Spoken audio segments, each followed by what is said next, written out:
فتاوی حدیثیہ سے ابن حجر کا ایک اور فتویٰ کہ رسول اکرم صلی اللہ علیہ وسلم کی رسلان عظام پر افضلیت عامہ ہے یا خاصہ یا نہیں، ولایت مخصوصہ مرتبہ نبوت میں ہے یا نہیں، کیا نبی کی ولایت نبوت سے افضل ہے یا نبوت اس کی ولایت سے افضل ہے، یا دونوں مساوی ہیں،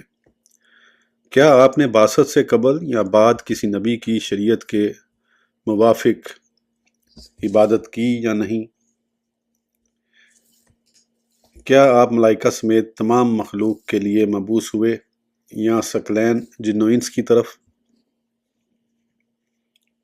کیا خلفاء اربعہ راشدین کے مابین فضیلت قطعیہ ہے یا ظنیہ، کیونکہ عقل کے پاس ایسی کوئی دلیل نہیں جس سے بعض ائمہ کی بعض پر افضلیت ثابت ہو۔ ان کے فضائل میں احادیث متعارضہ ہیں۔ کیا وہ شخص جو بعثت سے قبل اللہ تعالیٰ پر ایمان رکھتا ہے جنتی ہے؟